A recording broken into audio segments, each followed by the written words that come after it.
Meron tayong possible na bagyong pumasok naman sa weekend. Sa weekend, wala pa naman yung direct effect sa atin. Pero sa ngayon is bagyo na yan, according to Pag-asa. In-upgrade na nila kanina yung sama ng panahon na ito as tropical depression. Nasa around 55 kilometers yung kanyang lakas ng hangin. So yan, narito siya. Ito. Ayan. Yan yung susunod natin. So isa pang maganda dito sa windy. Yan, pwede ko siyang lagyan ng mga para meron tayong basis kung kailan siya papasok.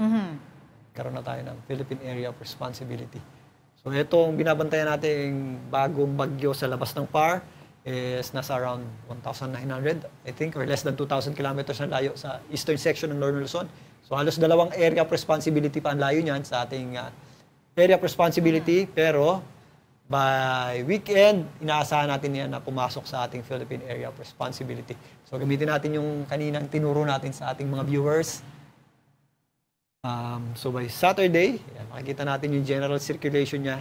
So magkaka-idea tayo kung kailan siya papasok. Sa Saturday morning hanggang tanghali is papasok yan sa ating Philippine Area of Responsibility. Mabibigyan niya ng local name na Uwan. Yan. Uwan. Okay, so again, yung nasa labas ng PAR ay tropical depression na, pagpasok ay Uwan. Possibly this weekend, Saturday. Weekend. Saturday. Then, by Saturday, wala pa yung direct effect sa atin since nandiyan pa yan sa ating boundary line. Ang babantayan natin dyan is, according to Pag-asa, yan, binanggit na rin nila, possible itong umabot sa super typhoon category. And sa ngayon, may chance pang magbago yung direction yan. Pero, kasi pag buwan ng amihan or buwan ng November at panahon ng amihan, usually nagla-landfall yung ating mga bagyo or sama ng panahon. So ito'y closely monitor natin dahil may possibility ang dumikit dito sa northern portion ng Luzon. So if ever mag-landfall yan dyan, devastating at saka dangerous na lakas ng hangin yung ating aasahan dyan. So dito pinapakita na possible yan dumikit sa northern Luzon.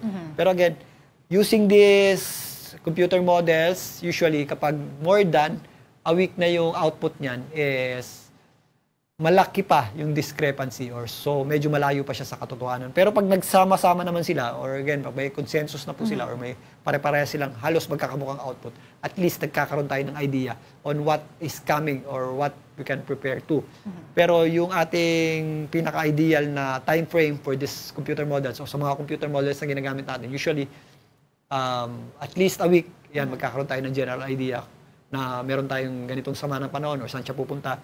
Tapos, basta mas malayo ka sa mismong date ng run or do sa araw ng pagtaya. Mas pwede pang magbago. Yes, mas lumalaking ating uncertainty at saka discrepancy. Pero yung mas malapit na, yan, tumataas na yung, ano niyan, yung accuracy ng mga computer models. Again, Uwan ang magiging pangalan. Ano yan? Ang UWAN? UWAN. Okay. Local name niya po yan. Yun ang local name.